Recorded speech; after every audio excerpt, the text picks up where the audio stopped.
오늘 본문 3절 4절이에요. 때가 이르리니 사람이 바른 교훈을 받지 아니하며 귀가 가려워서 자기의 사욕을 좇을 스승을 많이 두고 또 그 귀를 진리에 돌이켜 허탄한 이야기를 좇으리라. 자, 바울이 이토록 전도의 급박성을 강조한 이유가 무엇일까요? 당시의 시대성과 우리가 처하고 있는 이 시대가 아주 비슷합니다. 왜냐하면 그 영적인 기류는 똑같대요.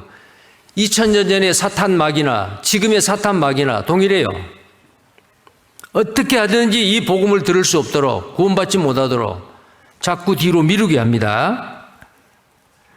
자, 그리고 많은 사람들이, 바울 시대에 많은 사람들이 진리를 듣기 싫어하고 자신의 귀를 즐겁게 해주는 허탄한 이야기에 빠진다는 거예요. 자, 이것은 그때 상황일 뿐만 아니고 예언의 말씀이에요. 이 마지막 때에 많은 사람들이 진리를 싫어합니다. 허탄한 이야기를 좋아합니다. 자, 사람들은 죄, 심판, 지옥, 그 다음에 회개, 십자가의 고난, 영원한 생명, 천국. 자, 이런 이야기를, 이런 바른 이야기에는 귀를 기울이지 않습니다. 싫어합니다. 그리고 21세기 기독교의 많은 교회에서 심판을 말하고 죄를 이야기하고 지옥을 이야기하면 교인 수가 떨어진다는 거예요. 축복을 이야기해요. 예수 믿으면 잘 되고 성공하고 부유해지고, 자, 예수 믿고 축복받는 일을 하면은 사람들이 많이 모여들어. 거듭나야 됩니다. 거듭나지 않으면은 집사도, 권사도, 장로도, 목사도 거듭나지 아니하면은 하나님 만나서 심판받고 지옥 갑니다. 그런 말을 교회 단상에서 못하는 거예요. 그게 바로 21세기 기독교 현상이에요. 마지막 때가 되면은 바른 교훈의 말씀, 바른 진리의 말씀을 듣기 싫어하고 듣기 좋은 말씀만 골라서 들어요. 그리고 이 바른 진리의 말씀은 귀를 닫아버려요. 부자가 어떻게 하면 부자가 되는가? 어떻게 하면 편안하고 즐겁게 살 수 있는가? 세속주의, 성공주의, 쾌락주의에 열광합니다. 절대적인 진리는 사라지고 상대적인 진리요.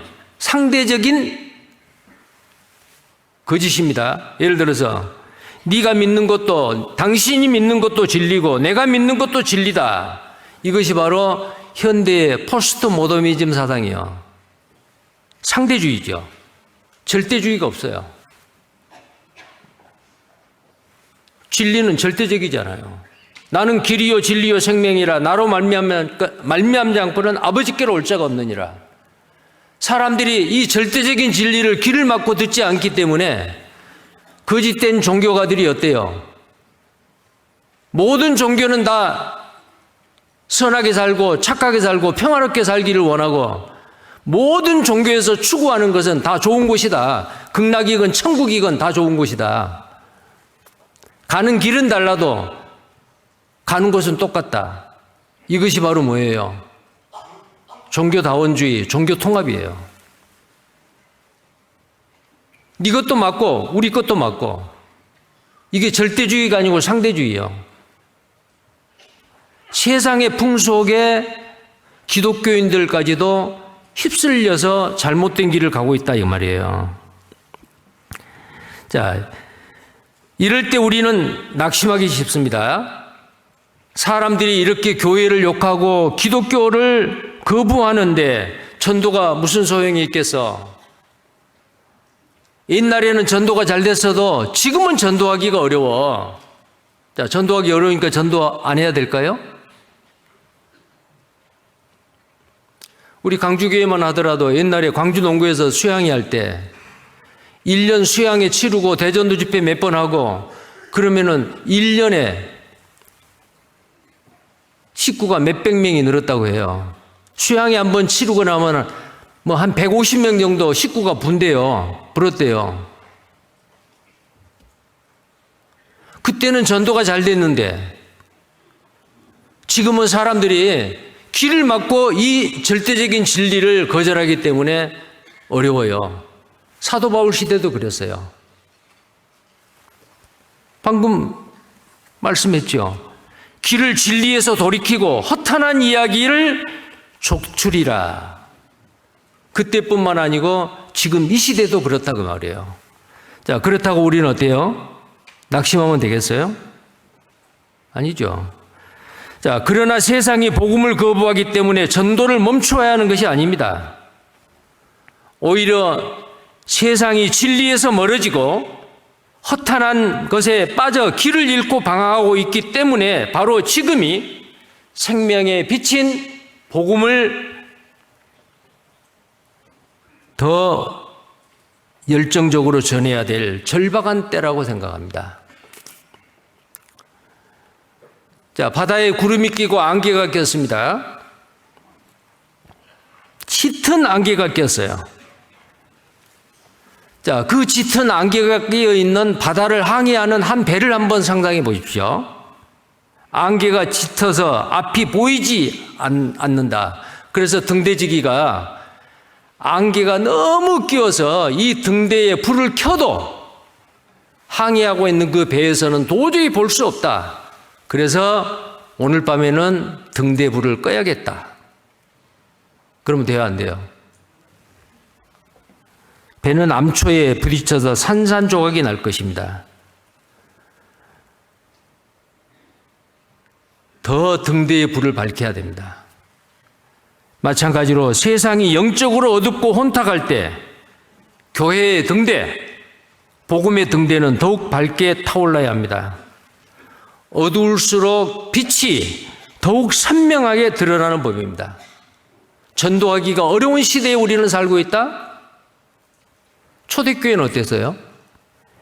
예수 믿는다는 이유 때문에 맹수의 밥이 되고 기름가마에 튀김이 되고 잡혀 죽었어요. 그러면 전도하기가 초대교회가 훨씬 더 어렵죠. 그런데 그들은 어때요?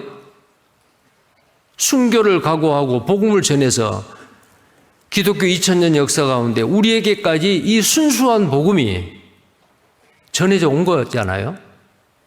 우리는 이 복음을 우리 손에서 멈춰서는 안 됩니다. 그래서 오늘 이 말씀대로 때를 얻든지 못 얻든지 더 열정적으로 복음을 전해서 우리 교회를 통해서 우리 교구를 통해서 구역을 통해서 나를 통해서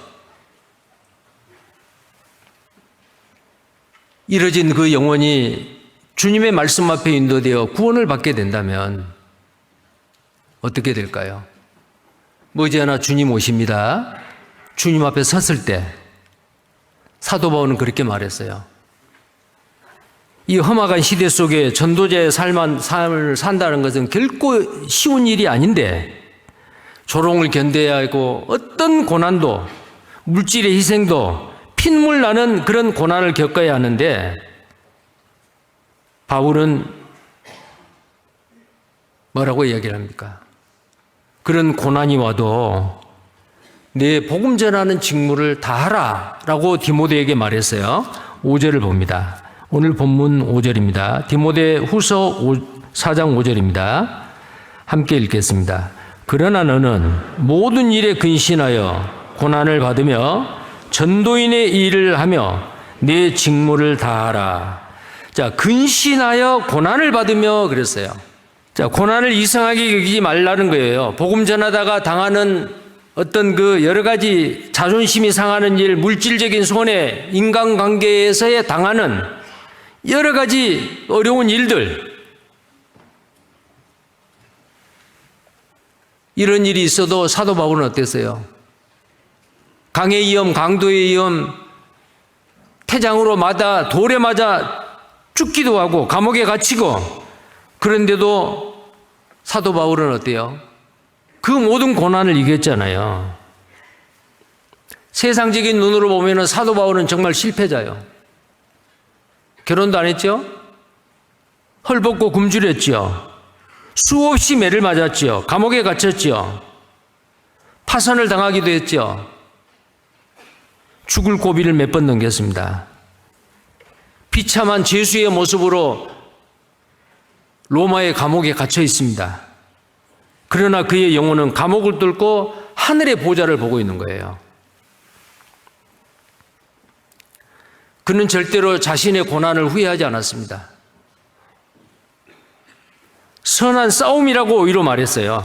자, 6절, 7절, 8절 함께 읽겠습니다. 관제와 같이 벌써 내가 부음이 되고 나의 떠날 기약이 가까웠도다. 내가 선한 싸움을 싸우고 나의 달려갈 길을 마치고 믿음을 지켰으니 이제후로는 나를 위하여 의의 면류관이 예비되었으므로 주 곧 의로우신 재판장이 그날에 내게 주실 것이니 내게만 아니라 주의 나타나심을 사모하는 모든 자에게도니라. 바울은 이제 자기의 삶을 돌아보고 최후의 고백을 해요. 관제와 같이 그랬잖아요. 6절에 관제와 같이 벌써 내가 부음이 되었다. 죽음을 예감한 것 같아요. 관제가 뭐예요? 관제는 포도주나 독주를 피를 쏟아서 부어서 하나님 앞에 드리는 제사예요. 관제와 같이 벌써 내가 부음이 되고 아마 목 잘려서 목에서 그 붉은 피가 생명의 피가 쏟아질 것을 예감을 한 것 같아요. 나는 이제 주님 앞에 갈 날이 가까웠다. 그런데 내가 지금까지 복음을 위해서 받은 이 고난 후회하지 않는다. 이게 바로 선한 싸움이었다. 선한 싸움이라고 말하잖아요.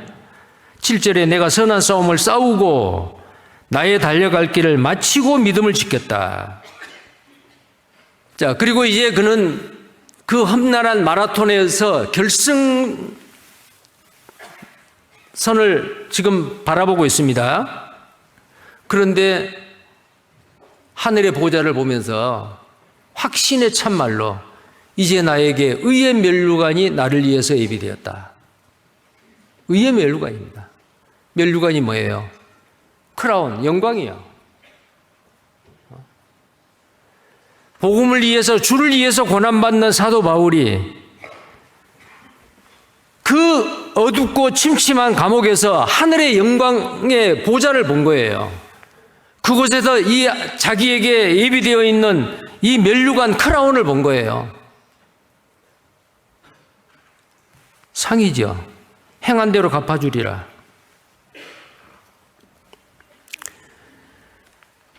다니엘서 12장 3절에 보면 많은 사람을 옳은 대로 돌아오게 한 자는 지혜 있는 자는 궁창의 빛과 같이 빛날 것이요 많은 사람을 옳은 대로 돌아오게 한 자는 별과 같이 영원토록 비추리라. 별이 뭡니까? 영광이죠. 고린도전서 15장에 보면은 해의 영광, 달의 영광, 별의 영광이 있다. 근데 다 다르다 그 말이요. 해의 영광이 다르고 달의 영광이 다르고 별과 별의 영광이 다르다. 구원받는 것은 똑같습니다. 누구든지 평등합니다. 그런데 구원받고 난 다음에 어떻게 살았느냐, 무엇을 위해 살았느냐, 누구를 위해 살았느냐에 따라서 주님 앞에 가면은 그 영광은 어떤 사람은 해의 영광, 어떤 사람은 달의 영광, 어떤 사람은 별의 영광. 근데 그 영광은 주님 앞에 가서 한 번 받고 그냥 놓는 게 아니고 그 영광은 영원한 거예요. 많은 사람을 옳은 대로 돌아오게 한 자는 별과 같이 영원토록 비추리라. 영원한 거예요. 우리가 천국에서 영원히 살고 영광도 영원한 거. 이 세상에서 육신을 가지고 사는 것은 영원한 게 아니죠. 잠깐이요. 근데 잠깐 이 세상에 사는 동안에 복음을 위해서, 주를 위해서 다른 사람의 영혼을 주님 앞에 인도하는 일을 때를 얻든지 못 얻든지 전파하라. 이 일을 위해서 살았어요. 많은 사람을 옳은 대로 돌아오게 했어요. 전도했어요. 풍성한 가실로 아버지께 영광을 드렸어요. 그런데 이 땅에서도 즐겁죠. 내가 누군가를 구원해서 전도해서 그 사람이 구원받고 또 그 사람이 또 다른 사람한테 전도하고 교제 가운데 뿌리를 받고 무럭무럭 신앙이 자라고 그런 모습을 보면 얼마나 기뻐요. 이 세상에서도 기쁜데 주님 앞에 갔을 때 우리를 통해서 나를 통해서 구원받는 사람이 천국에 와 있을 때 그 영광이 어때요? 영원하다 그 말이요. 영원하다.